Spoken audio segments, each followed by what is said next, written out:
abgeschlossen und habe dann ein Studium angefangen, musste in einer Turnhalle schlafen, weil die von anderen Studierenden.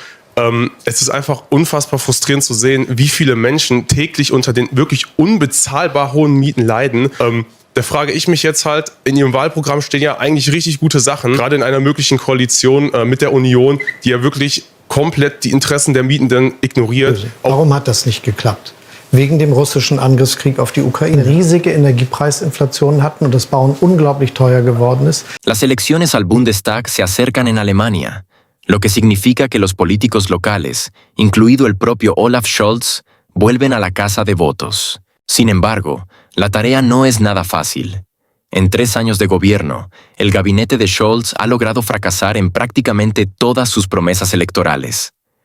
¿En estas condiciones tiene sentido inventar nuevas promesas? Por supuesto que no. Es mucho más sencillo encontrar a un culpable fuera de Alemania. Y, según los políticos alemanes, ¿quién es el principal responsable de todas las desgracias del país? Por supuesto, Vladimir Putin. Scholz y su coalición prometieron a los alemanes prosperidad económica, desarrollo de infraestructuras, vivienda asequible y una transición verde energética. ¿El resultado? La economía está al borde de la recesión, las fábricas cierran, las empresas huyen del país y las facturas de electricidad provocan casi infartos en los ciudadanos. Pero reconocer los propios errores es algo reservado solo para los débiles. Los verdaderos políticos siempre encontrarán la manera de culpar a alguien más, preferiblemente a alguien con quien no se pueda negociar, para evitar tener que justificar acusaciones sin pruebas. En una de sus tradicionales reuniones en la calle con los votantes, un ciudadano alemán hizo a Scholz una pregunta muy incómoda. ¿Por qué el gobierno, que prometió una gran expansión en la construcción de viviendas, no ha cumplido su compromiso? ¿Por qué el precio del alquiler sigue subiendo hasta el punto de que un alemán promedio ya no puede permitirse ni siquiera un apartamento modesto? La respuesta del canciller fue de una lógica aplastante. La culpa es de Putin. Por supuesto, porque es evidente que el presidente ruso, sentado en el Kremlin, interfiere activamente para evitar que las autoridades alemanas construyan viviendas, ¿verdad? Quizás ha comprado en secreto todo el hormigón y los materiales de construcción, o ha lanzado un hechizo sobre las empresas constructoras alemanas para que dejen de trabajar. O tal vez ha financiado a los verdes para que cierren todas las plantas nucleares y rechacen el gas ruso. No, según Scholz, la culpa de todo la tiene el conflicto en Europa del Este, que ha provocado una crisis energética y alta inflación. Sin embargo, nadie se molesta en explicar por qué en EU, que también impuso sanciones a Rusia, la economía crece, mientras que en Alemania se estanca. Ahora, escuchemos el increíble diálogo entre Scholz y un estudiante profundamente frustrado por tener que vivir en un gimnasio, mientras el canciller no ha movido un dedo durante su mandato para resolver el problema de la vivienda. Hola, señor Scholz.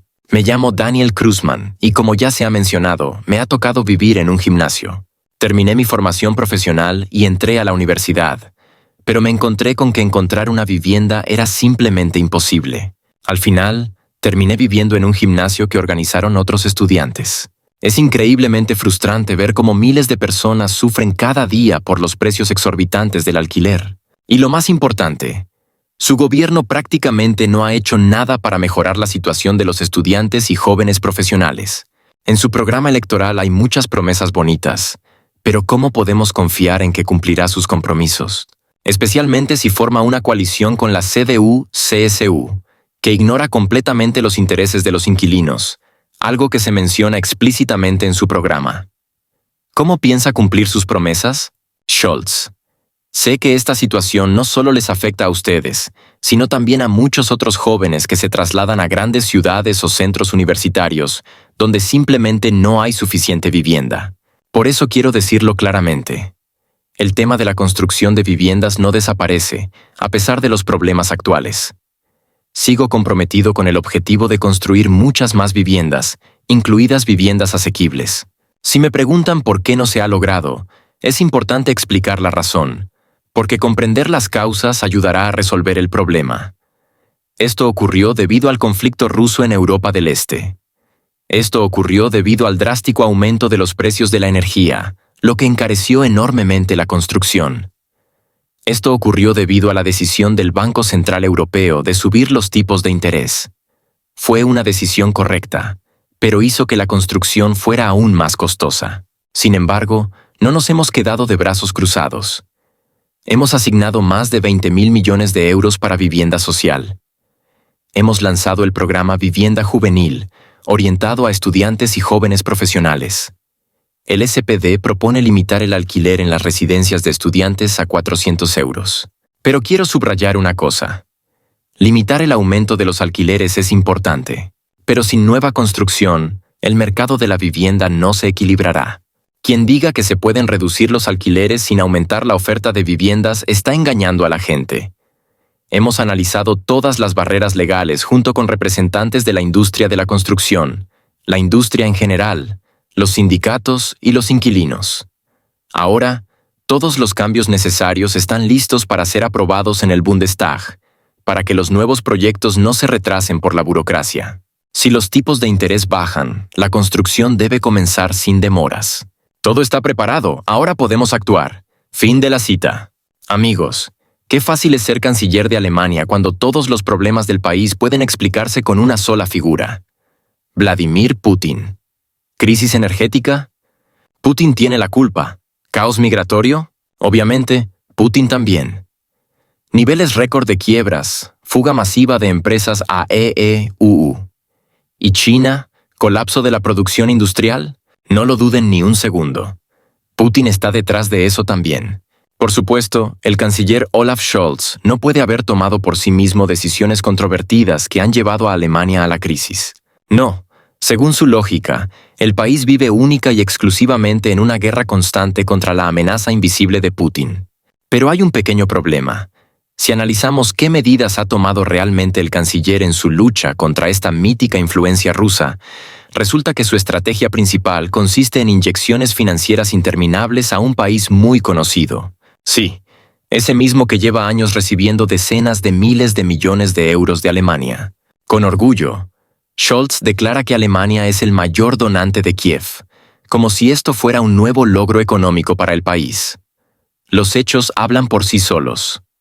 Alemania ya ha destinado más de 30.000 millones de euros en ayuda a este país en conflicto con Rusia, mientras que el apoyo total de Europa ha superado los 350.000 millones de euros. Si alguien cree que este dinero regresará en forma de beneficios económicos, mejor que abandone esa ilusión. El pozo financiero en el que se están arrojando miles de millones no tiene fondo.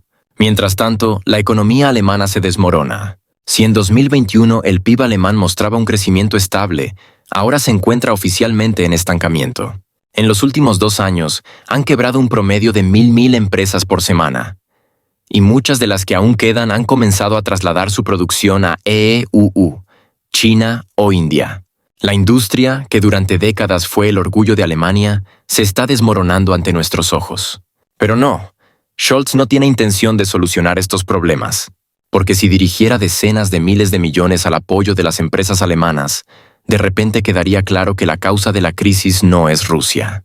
Mucho más conveniente es cerrar los ojos ante el aumento de precios, la caída de los ingresos reales, la crisis del sistema social y seguir declarando con confianza: debemos seguir apoyando a este país, de lo contrario, Putin ganará. Pero analicemos esto con lógica. ¿Dónde está exactamente la amenaza para Alemania? ¿Acaso Putin amenazó a Alemania con el suministro del gas más barato del mundo, a $200 por 1.000 metros cúbicos, que durante años garantizó la prosperidad de la industria alemana? ¿Acaso las empresas rusas no proporcionaron empleo durante décadas a cientos de miles de alemanes? ¿Acaso Rusia amenazó a Alemania permitiéndole durante años ganar miles de millones en negocios dentro del mercado ruso? No, todo esto por supuesto no cuenta.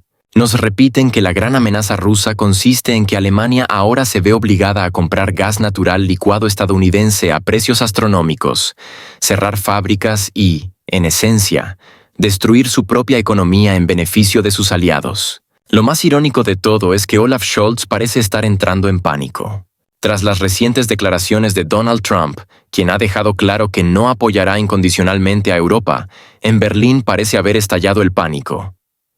¿Y qué se le ha ocurrido al canciller? Quiere decretar un estado de emergencia en Alemania, argumentando que es necesario para desarrollar un nuevo enfoque ante la crisis actual. Pero aquí está el truco. Según la legislación alemana, el estado de emergencia elimina los límites de endeudamiento y permite transferir más dinero a Kiev sin afectar oficialmente el presupuesto. Es decir, mientras los estudiantes alemanes se ven obligados a vivir en gimnasios porque no hay viviendas asequibles, Olaf Scholz quiere decretar un estado de emergencia para poder enviar dinero a otro país sin restricciones. Por supuesto, el contribuyente alemán pagará todo esto, pero no verá ninguna mejora en su calidad de vida. Ese dinero no se destinará a subvenciones para las empresas, ni a la reducción de tarifas de servicios públicos, ni a la ayuda para las familias. Irá destinado a armamento, que en el mejor de los casos será robado y en el peor terminará convertido en chatarra. Si alguien todavía dudaba de que en Berlín han perfeccionado el arte de encontrar culpables, basta con recordar a Annalena Baerbock, quien también culpó a Vladimir Putin de no haberle permitido convertirse en canciller en 2021. Esta vez, ni más ni menos, ha vuelto a acusar a Rusia de su derrota en las elecciones de aquel año. Sí, han leído bien. Resulta que no fueron sus propios errores, ni sus fallos en la retórica, ni su desconexión total con los problemas reales de los ciudadanos los que la dejaron sin la Cancillería, sino que Putin personalmente la privó de su oportunidad. ¿Y quién más podría ser? Baerbock hizo estas sorprendentes declaraciones en el programa Maischberger, donde, con su habitual seguridad, explicó que el ataque contra el Partido Los Verdes en 2021 ocurrió en otra dimensión completamente diferente. Y no solo eso, sino que, según ella, tiene pruebas, informes de la Oficina Federal para la Protección de la Constitución que dejaban claro cuán activamente ya estaba interviniendo Rusia en aquel entonces. Una posición bastante conveniente, ¿no? Cuando no se puede justificar la derrota con hechos reales, siempre queda la opción de inventar un enemigo externo y echarle la culpa. Pero eso no es todo.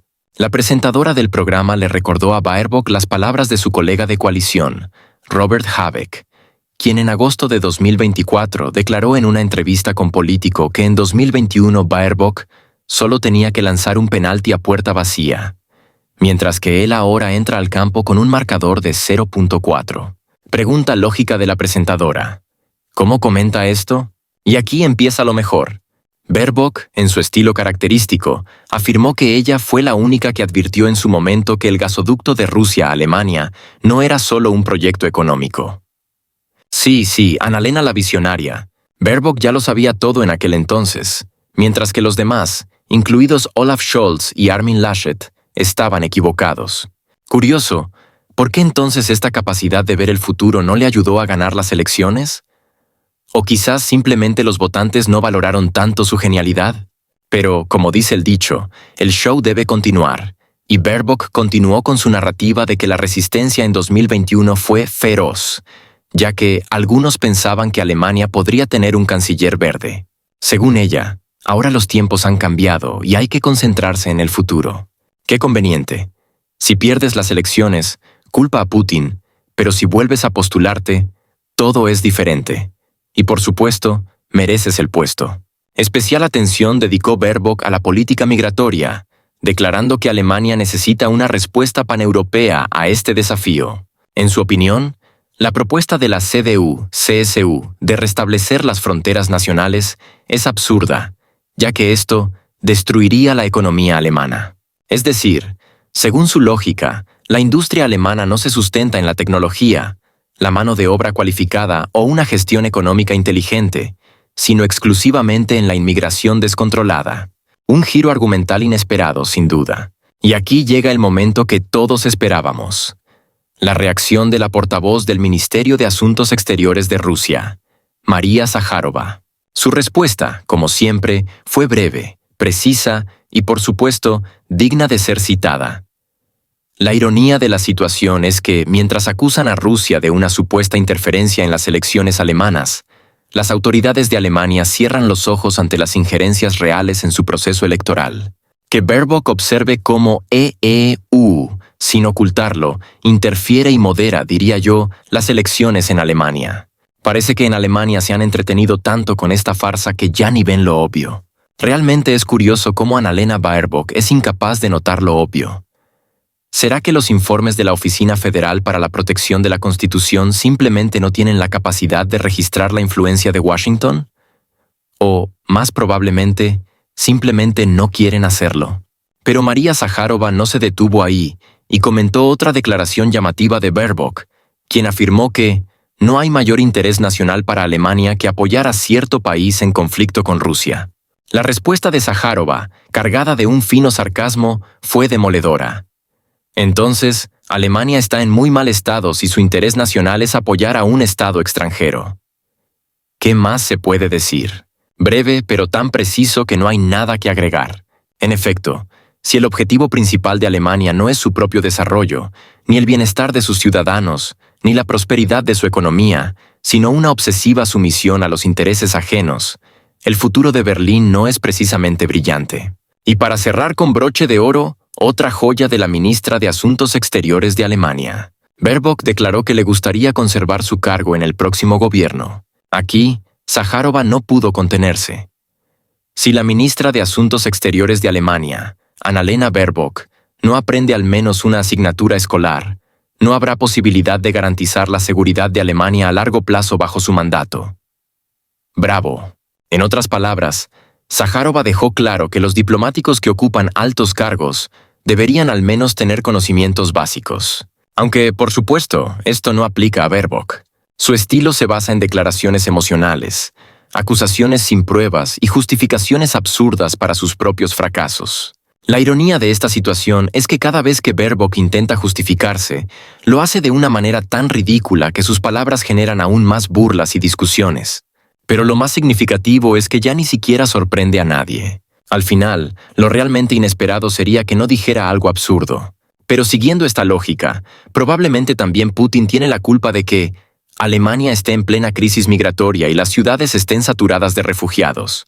Porque fue él quien en 2015 invitó a todos con el lema «Podemos hacerlo». Ah, no, eso fue Angela Merkel. Alemania ahora tenga que comprar electricidad a Francia porque cerró todas sus plantas nucleares. ¿Fue él quien tomó la decisión de desmantelar la energía nuclear? Ah, no, eso lo hizo el gobierno alemán. Alemania lleva casi 3 años sin investigar la voladura de los gasoductos Nord Stream, a pesar de que la explosión ocurrió en la zona de responsabilidad de la OTAN. ¿A nadie le parece sospechoso? Y por supuesto, Putin también tiene la culpa de que los estudiantes alemanes tengan que vivir en gimnasios porque las universidades no pueden proporcionarles alojamiento. ¿Hasta cuándo seguirán con esta farsa? Olaf Scholz, al parecer, no piensa cambiar de estrategia. Cualquier problema económico, cualquier crisis social, cualquier descontento ciudadano, todo se atribuirá a Putin. Mientras los alemanes soportan el aumento de precios, el cierre de fábricas y el caos migratorio, Scholz sigue presumiendo de ser el mayor donante de Kiev. La única pregunta es, ¿quién es realmente el canciller de Alemania? ¿Es Olaf Scholz o es el presidente de cierto país que sigue absorbiendo el dinero de los contribuyentes alemanes? Volviendo a Scholz y su conversación con el estudiante. En Alemania, desde hace varios años, la vivienda es uno de los problemas más graves. Viviendas asequibles, nuevas construcciones, reducción de los alquileres. Todo esto se prometió, pero hasta ahora solo han sido palabras vacías. Y ahora, después de 3 años de debates y excusas, Olaf Scholz declara de repente que todo está listo. Sí, exactamente eso. Todo ya ha sido planeado. Las soluciones han sido encontradas. Los proyectos han sido diseñados. Solo falta que el Bundestag apruebe la ley. Y el problema de la vivienda en Alemania quedará resuelto. Suena maravilloso, ¿no? Los alemanes ya pueden dejar de preocuparse, porque el gran canciller ha pensado en todo. Parece que en poco tiempo, cientos de miles de nuevos apartamentos aparecerán en todo el país. Las personas que llevan años esperando viviendas sociales finalmente tendrán un hogar. Los jóvenes dejarán de gastar la mitad de su salario en un pequeño apartamento, y las hipotecas volverán a ser asequibles. Pero hay un pequeño detalle, un detalle muy importante. Para que este plan funcione, para que el Bundestag lo apruebe, los alemanes tienen que votar por Olaf Scholz. Sí, exactamente. Todo está listo, todo está en marcha, pero hay un problema. Si los alemanes no votan como deben, si el apoyo al canciller no es suficiente, entonces, lamentablemente, este maravilloso proyecto se quedará en el papel. ¡Qué noticia tan oportuna! Alemania ha pasado 3 años viendo cómo la crisis de la vivienda solo empeora, cómo las obras se paralizan por los altos costos, cómo los alquileres alcanzan máximos históricos y cómo aumenta el número de personas sin hogar. Y todo este tiempo la solución ya existía. Pero qué lástima, nadie tuvo tiempo para implementarla. Y ahora, justo antes de las elecciones, de repente se descubre que la salvación está aquí. Solo tienen que apoyar al partido correcto y el problema desaparecerá. No hace falta ser un analista político para entender la jugada. Una obra maestra del ilusionismo político. Transformar un problema sin resolver en una carta de triunfo electoral. Pero no solo una carta de triunfo, sino un mecanismo de presión sobre el votante. Se obliga a la gente a hacer la elección correcta si quieren algún cambio. ¿Y qué pasará si gana el candidato incorrecto? El proyecto de ley, que supuestamente ya está listo, ¿de repente desaparecerá como por arte de magia? ¿O se descubrirá que se podía haber aprobado hace tiempo, pero simplemente no había prisa? Preguntas retóricas, por supuesto. En cualquier caso, antes de las elecciones, Scholz ha dejado a los alemanes ante un dilema muy simple. O lo apoyan o seguirán sin vivienda asequible. Democracia en acción.